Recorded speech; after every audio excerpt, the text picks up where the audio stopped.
Assalamualaikum warahmatullahi wabarakatuh. Salam sejahtera untuk kita semua. Teman-teman tadi sudah menyaksikan video yang pertama, yaitu pemaparan terkait rencana pembelajaran semester atau RPS Sosiologi Semestral.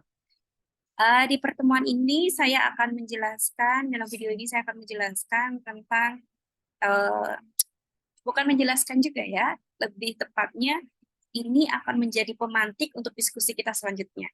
Jadi, ketika kita berbicara sosiologi atau sastra, kita seakan-akan menengok kembali ada dua program studi yang digabungkan di sini ya.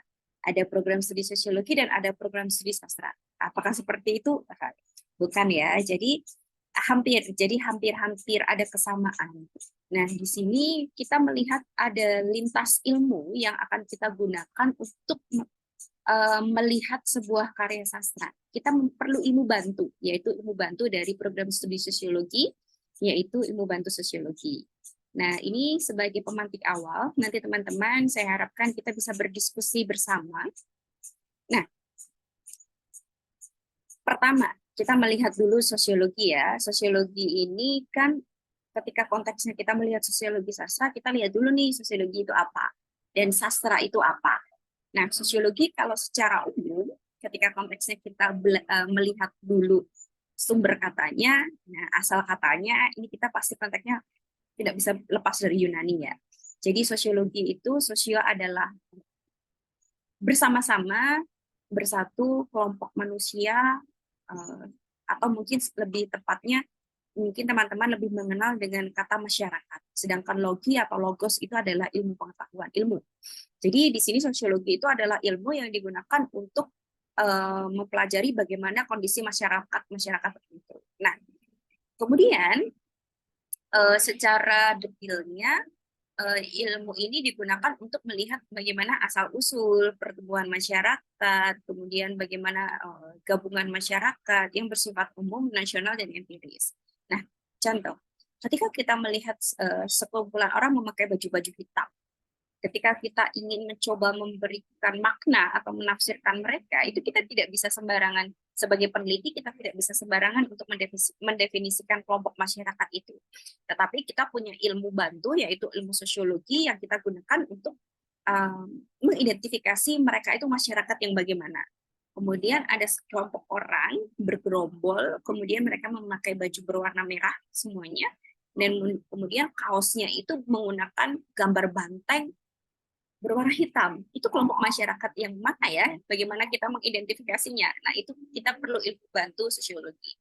Nah, kemudian bagaimana ilmu sosiologi ini atau sosiologi ini digunakan untuk mengidentifikasi karya sastra?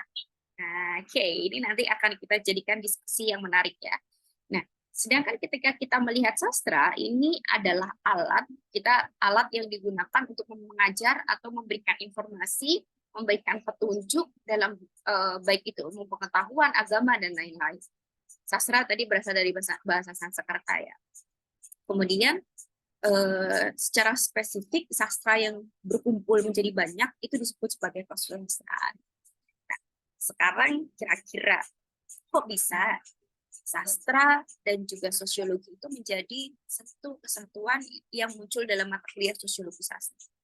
Kemudian sosiologi ini digunakan untuk apa ini nanti dalam melihat sebuah karya sastra.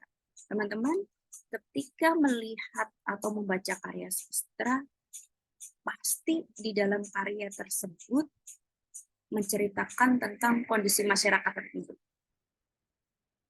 Misal contoh, ada sebuah novel berjudul Kawin Tangkap. Karya ini berasal dari Sumbawa. Nah, karya itu menggambarkan bagaimana kondisi sosiologis, kondisi sosial yang terjadi di masyarakat Sumbawa.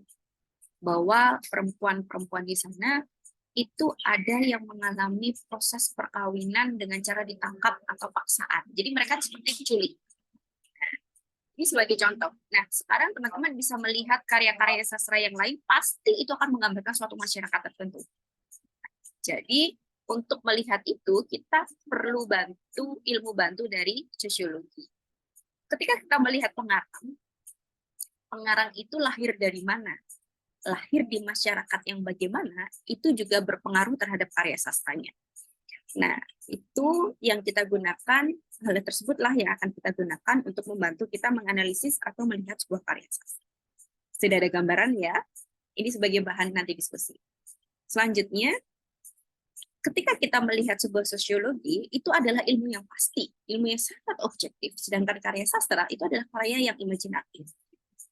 Jika kita menganalisis atau melihat suatu kondisi masyarakat menggunakan teori sosiologi, dan ada dua peneliti yang menggunakan teori sosiologi yang sama, kemungkinan hasilnya juga akan sama.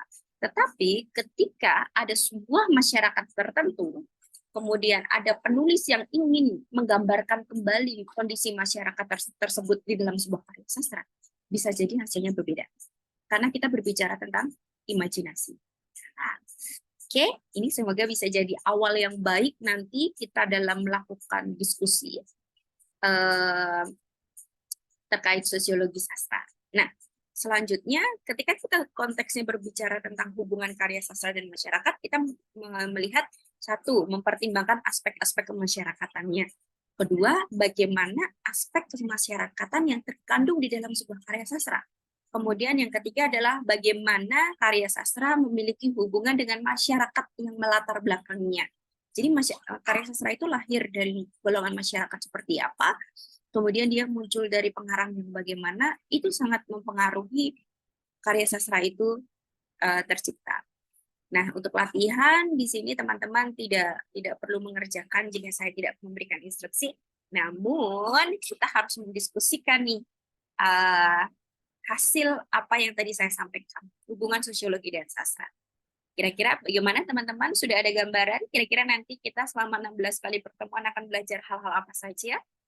Nah, untuk sampai saat ini penelitian sosiologi sastra adalah penelitian yang sangat digemari oleh masyarakat, oleh mahasiswa ya, oleh mahasiswa sastra Indonesia.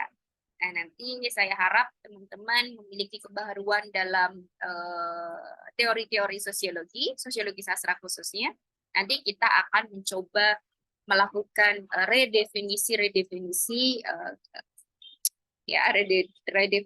seperti mahasiswa S3 aja, Bu. Nggak apa-apa, kita akan coba untuk melihat nanti bagaimana teori-teori sosiologi sastra. Itu saja dari saya. Terima kasih teman-teman sudah menyaksikan video ini. Silakan dicatat jika memang ada yang kurang dimengerti atau ingin ditanyakan. Kita nanti diskusikan di perkuliahan tatap muka selanjutnya. Akhir kalam, wassalamualaikum warahmatullahi wabarakatuh.